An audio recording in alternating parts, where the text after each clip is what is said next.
안녕하세요. 오늘은 드디어 플럼 크레이지를 소개합니다.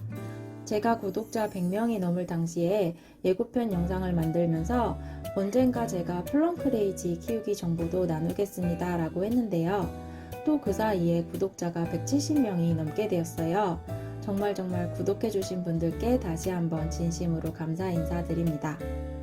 자, 그러면 오늘도 플럼 크레이지 키우기 정보를 정리해 보도록 할게요. 여름은 어떻게 나야 하나요? 플럼 크레이지는 여름에 녹기가 쉬워요. 이 아이들은 여름이 되면 온몸으로 나는 여름이 힘들다고 라고 표현하는 아이들입니다. 티를 팍팍 내는 아이들이에요. 이때는 하나같이 모두가 못생겨지고 아파 보이니까 너무 걱정하지는 마시고요. 그냥 그런 기간이려니 하시면 될 것 같아요. 가을이 되면 다시 예뻐지거든요. 자, 그러면 이 녹기 쉽다는 이 아이들의 여름을 어떻게 나느냐? 저 같은 경우는 정말 무더운 여름이 되면 에어컨을 켜는 거실로 들여놔요. 딱 여름 기간에만요. 왜냐면 바람 없이 실내에서는 예쁘게 크는 아이들이 아니거든요. 근데 여름에는 어쩔 수 없이 얘네들이 너무 힘들어 하니까 들여놓는 거예요. 그런데 만약에 구독자님께서는 에어컨을 잘 안 트는 편이라서 실내도 푹푹 찌고 덥기는 마찬가지라면 차라리 통풍이 잘 되는 베란다가 나을 수도 있어요. 대신에 녹을 확률도 좀 많이 높아질 거예요. 제가 처음 키워봤음에도 불구하고 여름에 하나도 녹이지 않은 이유를 생각해보면 에어컨을 틀었던 실내에서 버텼던 게 그 이유였던 것 같거든요. 그러니까 시원한 실내 환경에서 여름 한철만 잘 나시면 될 것 같아요. 그리고 장마철, 그때 물주기를 조심하셔서 과습 주의하시고요. 여름만 잘 버틴다면 그 외에는 너무 쉬운 아이예요. 그러면 여름을 잘 버텼다면 겨울은 어떻게 지내야 될까요?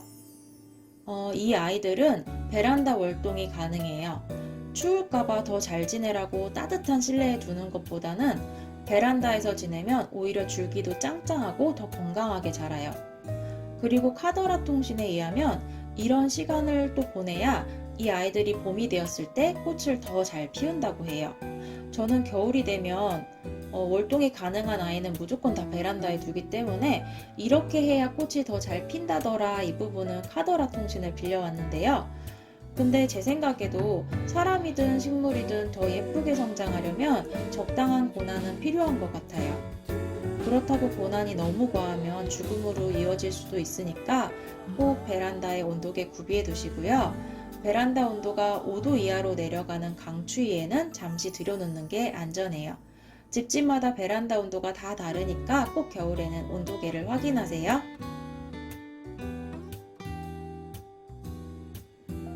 기본 정보 3종 세트도 알려주세요. 네, 그럼 이제 3종 세트를 확인해 볼게요. 근데 이 영상은 초보분들을 위해서 만들었기 때문에 햇볕 부분에서 다소 설명이 길어질 수가 있어요. 그래서 식물을 잘 키우시는 분들이라면 화면에 적힌 중요 내용만 확인하시고 다음 단계로 넘어가셔도 될 것 같아요. 자, 그럼 첫 번째 햇볕. 저는 창가 자리에서만 키웠는데요. 알아보니까 직광도 가능하다고 해요. 직광을 잘 받으면 더욱더 핑크핑크해진다고 하네요. 하지만 초보분들은 조심하셔야 돼요.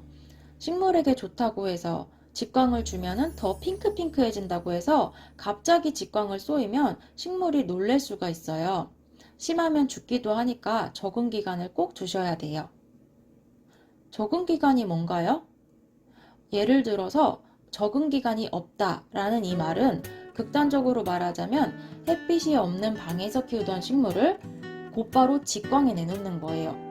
이건 마치 뜨거운 물 속에 손을 바로 집어넣는 거랑 똑같아요.